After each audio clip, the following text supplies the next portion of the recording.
in the annals of history, Charles Lindbergh rose to prominence as the courageous pilot who ruled the skies. His risky trip captured the attention of the entire world, but Lindbergh's legacy also contains a dark chapter and a sinister secret that would make you shudder. The chilling account of the kidnapping and murder of his own son. Welcome back to my YouTube channel, Killercodd. On March 1, 1932, Charles Lindbergh Jr., the eldest child of Charles and Anne Lindbergh, was kidnapped from their home.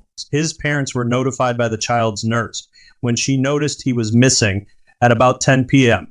When they searched the nursery, they discovered a ransom note on the windowsill that was illegibly scrawled and wanted $50,000 to be delivered to an unspecified location. During the initial investigation of the crime scene, mud and many unexplained footprints were found on the nursery floor. A portion of the homemade wooden ladder that was used to enter the nursery on the second floor was also discovered. The story was covered by news stations across the country by 10:30 p.m. that same night. The New Jersey State Police took over the inquiry, and Colonel H. Schwarzkopf, who to be the father of Gulf War Commander General H. Norman Schwarzkopf, led the team. Notably, FBI Director J. Edgar Hoover chose Schwarzkopf for this position. Schwarzkopf didn't complain when Lindbergh took over the probe. He designated Dr. John F. Condon, a former Bronx teacher, as the primary contact for the kidnapper. As of March 10, 1932, Condon had begun communicating with the kidnapper, who went under the name Jaffe. Condon met the man going by John, who claimed to be the kidnapper, several times at a Bronx cemetery. They paid a $50,000 ransom during their final meeting on April 2 in exchange for the safe return of Lindbergh Jr. But instead of the child, Condon got a note saying the boy was secure on a vessel called Nellie off the coast of Massachusetts. Sadly, this boat was never discovered. The lost boy was discovered on May 12, 1932. A truck driver accidentally discovered his half-buried remains around 4 miles from the Lindbergh residence.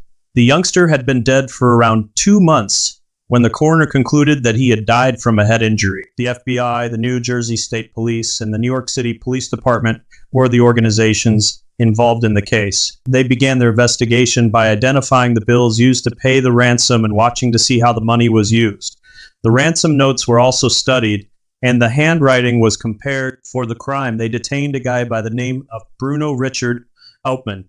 He paid $10 from a ransom bill at a petrol station, and when the authorities looked into it, they discovered more than $14,000 in hidden ransom money in his house. The ladder that was used to enter the Lindbergh home could have been made by him because he was a German carpenter. The wood used in the ladder and the tool marks on it matched those of Hauptmann's personal tools. A cupboard at Bruno's home had the phone number and address of Dr. Condon scratched into it. His handwriting samples and the ransom note agreed on the handwriting. In January 1935, Hauptmann's trial got underway, and the media covered it extensively. In addition to the ransom middleman John F. Condon, sometimes referred to as Jaffe, Charles and Anne Lindbergh also gave testimony. Hauptmann was the recipient of the ransom money, according to Condon.